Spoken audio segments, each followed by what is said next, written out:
Hey friends, I'm here with a phenomenal business partner of mine, Igor Pashkovsky. I'm not even going to do an intro. You guys have seen Igor on a lot of my videos. We've been working together for over half a decade. That's true. And today we're going to talk about Igor's specific market, which is Eastside. We're going to talk about predictions, questions that clients have, because the questions that a lot of clients are getting today is much different than where we were at a year, 2, 3, 4 years ago, right?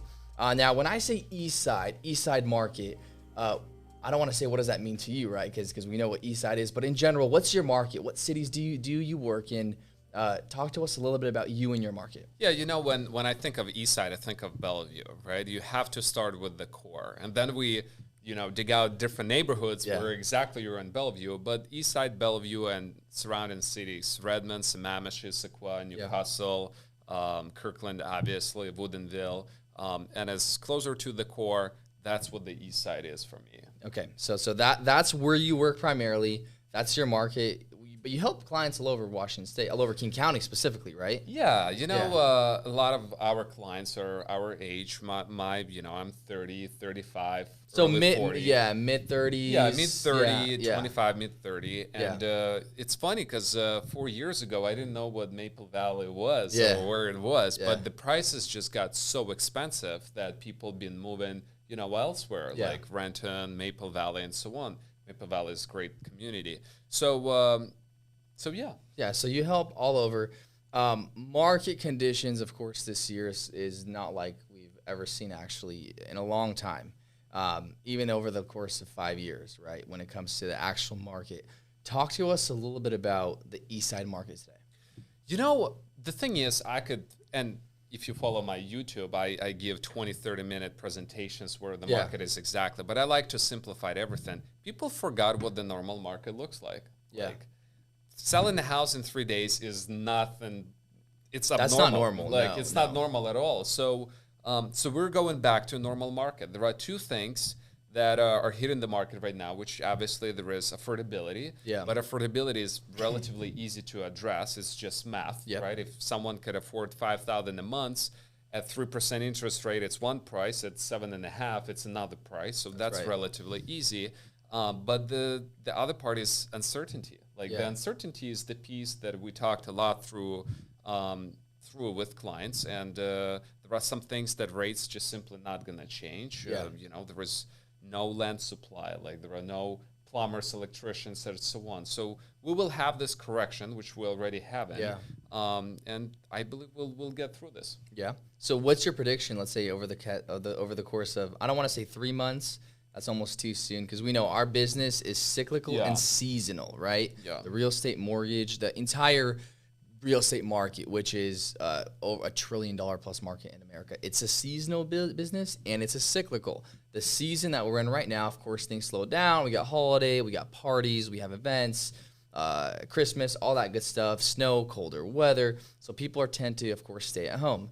But what's your prediction, I want to say, for 2023, maybe Q1, Q2, Q3? So we can talk about things that are not looking to change, and rates are not looking to go down anytime soon, right? So the Fed just said that they will increase probably by another 0.75. They didn't talk about taking a break or so. They just said that maybe future increases not going to be as large, but they didn't say the Fed meeting was very, very, very unique. It was so when they did hey, we're doing a 75 basis point increase. Everything was going really well, and then asks Jerome Powell, hey, seeing that stocks and bonds are actually improving or going up, what are your thoughts on? Now, stocks weren't going up or down. After Jerome Powell shared his thoughts on, it's almost as if they were, I don't even know how to correctly word this. It's almost as if they were trying to cue him to drop the bond and stock market. It was just stupid. But after Jerome was like, oh, you know what? We're not planning on doing any decreases anytime soon. There's a lot that we're trying to, I forgot the correct verbiage that he used, but he pretty much said, we are going to continue to do what we can to counter inflation, and we're not looking to slow down interest rate going down after that. So that right there, tells us you're 100% right. Rates are not going down anytime soon. The thing is, let's not speculate. Nobody knows the future, right? And people say, realtors are always over-optimistic. So let's say the rate will stay at 7% or higher through the course of 2023. Is it a tough market? Absolutely. Is it brutal? Absolutely not. Yeah. Like, things are still moving forward, things still sell.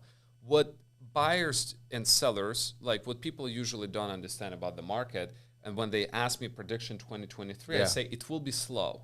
What does it mean?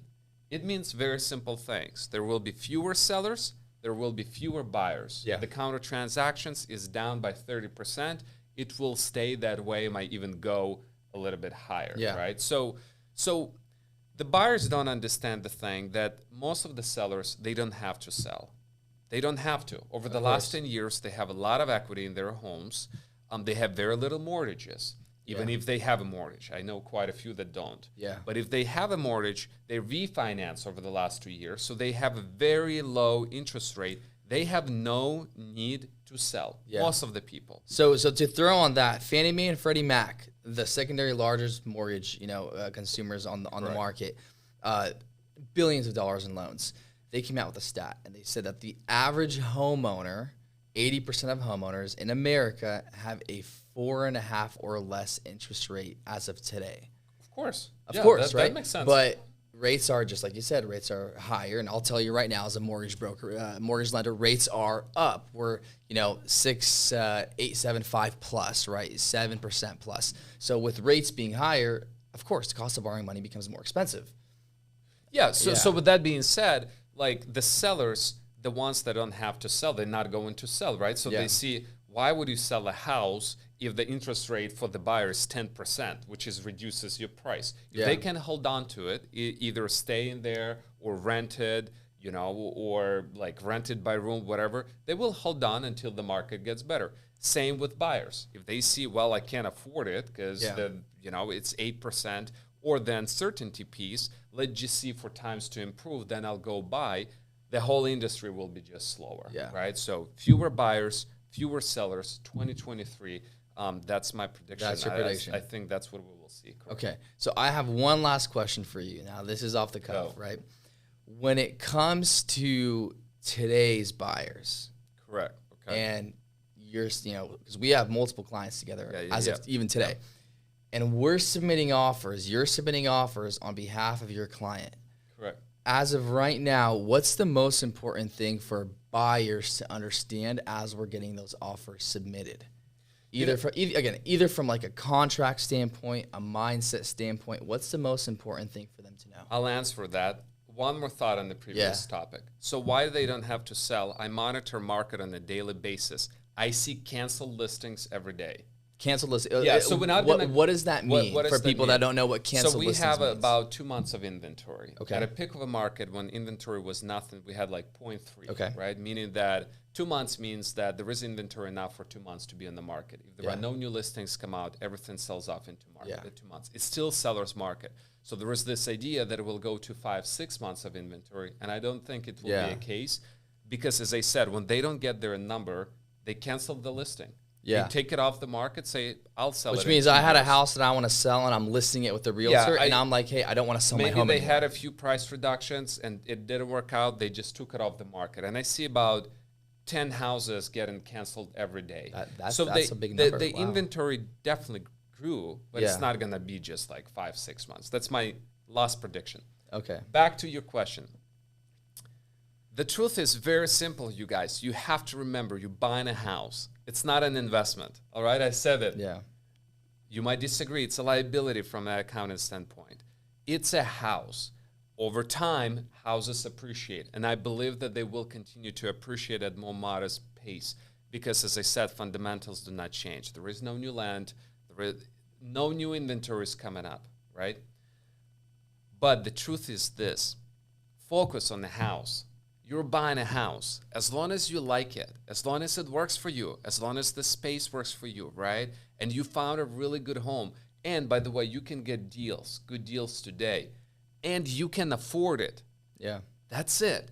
I bought my house a year ago. I love it. It's in Bellevue, awesome location. I have reserves to pay for it for the next couple of years. I have to go sleep somewhere, like live somewhere, right? I don't care how much it's worth. Yeah. That's it. Yeah. Like, as it goes down, up, sideways, I do not care. As long as it's the home for you. Yeah, as long as it's the home for you. So the truth is, focus on the house. You'll refinance later, Yeah. most likely. I don't know when, but you will. Yeah. And just make sure you can afford it and payment works for you. Yeah. That's it. The rest, don't worry about Yeah, it. famous saying in our industry, you've probably heard this before. You marry the home, you date the rate, right? Date the rate.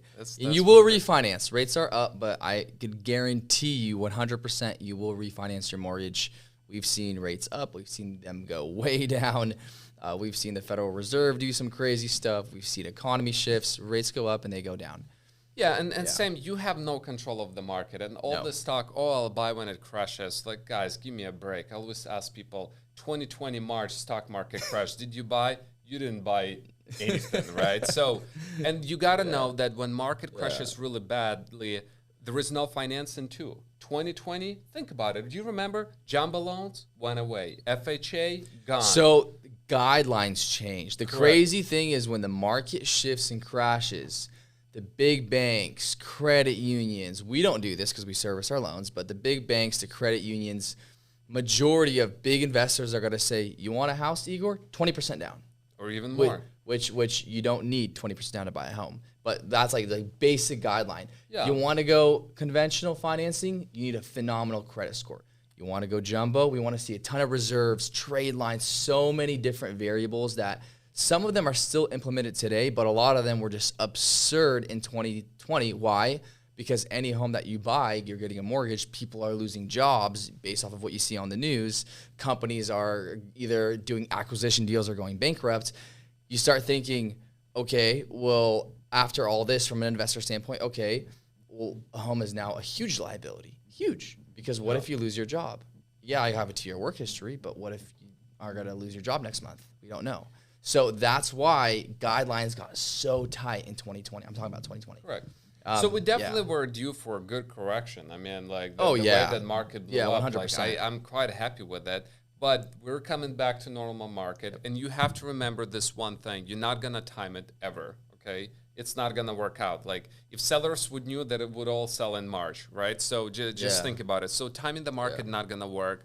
But as soon as you feel secure and you can afford a home, and you can get deals now, like this is it. Because the thing is, back to pending sales. Pending sales are down 30% year over year. In plain English, it means that 30% of buyers are waiting. They're waiting for Fed to come out and say, you know, Terrace, rates not going to go up anymore. This is it. We'll start reducing the rates. And when that happens, those buyers are going to come back. And that inventory, guys, will disappear. I don't know when, but it will happen. Yeah. It's like last year, we put an offer in $150,000 over asking, not accepted. Yeah.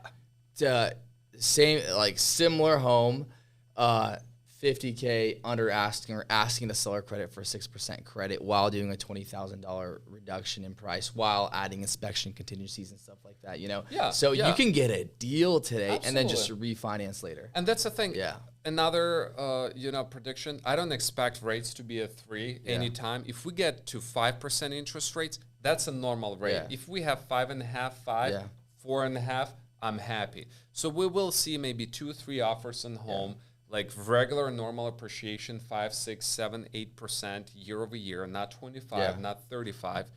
It's a matter of when. So if you find the home you like, you can afford it, go do it, and don't worry about like all the bad news you see out there. Fantastic. Friends, Igor Pachkovsky, again, you know who he is. His contact's going to be here. You'll see his contact after this, his contact info.